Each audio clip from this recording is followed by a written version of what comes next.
আজকে বাংলাদেশে বেসরকারি বিশ্ববিদ্যালয় কতগুলো, সরকারি বিশ্ববিদ্যালয় কতগুলো, ইকোনমিক্সে যারা লেখাপড়া করে তাদেরকে ওই যে আমরা এর জন্য পাঠাই না, ওই যে কি বলে 3 মাসের ওই যে ইন্টার্নশিপ, ওদের কাছে আউটসোর্সিং, ওদের পাঠিয়ে দেন গ্রামে। আরে ভাই, আমার গ্রামে এক ছেলে আমাকে একদিন বলছে, হেলাল ভাই আমি একটা বাড়ি করছি ডুপ্লেক্স, আমার 96 লক্ষ টাকা খরচ হয়েছে, এখন আমি কমপ্লিট করতে পারি নাই। তো আমি যে গেলাম, তোর ইনকাম ট্যাক্সের আছে ইনকাম ট্যাক্স কারে কয়, জানে না, ব্যাট কারে কয় সে জানে না, হারাম।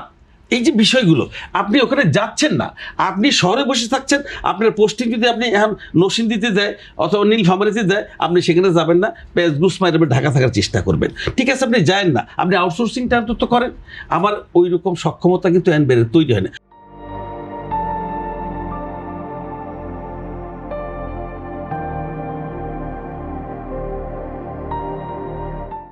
আমি আবারও বলি, এনবিআর কিন্তু আমার এখানে যারা জব করেন তারা কিন্তু আমার রিলেটিভ, আমার হ্যাঁ, আমিও চাই যে আমরা একটা স্বচ্ছতার মধ্যে থাকি।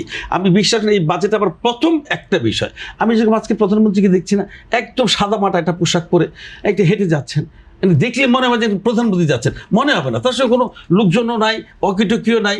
আমি ঠিক এরকম সাদা মাটা একটা দেশ চাই, যেখানে আমরা নিরাপদে, আপনি আমাকে সন্দেহ করবেন না, আমি আপনাকে সন্দেহ করবো না, আমি আপনাকে ফাঁকি দিব না, আপনি আমাকে ফাঁকি দেওয়ার জন্য বাধ্য করবেন না। এরকম একটা দেশ আমরা চাই।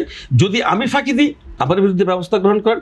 আপনি সরকারি কর্মকর্তা, আপনি আমাকে যদি ফাঁকির জায়গায় নিয়ে যান, আপনার বিরুদ্ধে যাতে ব্যবস্থা গ্রহণ করা হয়। এই কাজগুলো আমাদের যতক্ষণ পর্যন্ত না হবে, আমরা অনেক ভালো ভালো কাজ করব। ওই যে ভাই যেটা বললেন, অ্যাটিটিউড, অনেক ভালো ভালো অ্যাটিটিউড থাকবে, কিন্তু ভাই কাজটা করাবেন কাকে দিয়ে? ওই যে আবার ওদেরকে দিয়ে করাবেন, লাভটা কি?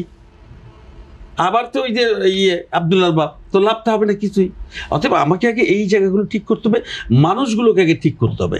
সরকারি মানুষ বলেন আর আমাদের বলেন, আমরা ব্যবসায়ীরাও কিন্তু, আপনি কেন আমি চুরি করতে যাবো বলেন তো? আমার কত টাকা লাগে? আমার তো চুরির দরকার নাই। আপনি যখনই একটা মাল ইম্পোর্ট করলেন, প্রবলেমটা কোথায় দেখেন আমার দেশের অর্থনীতিতে?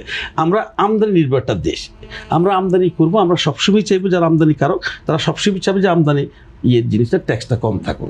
আবার দেশে যারা পণ্য তৈরি করেন তারা সবসময় চায় যত বেশি আমদানি পণ্য ট্যাক্স বাড়ানো যায় তত ভালো। এরকম একটা দেশে আসলে একটা বাজেট, বিদেশে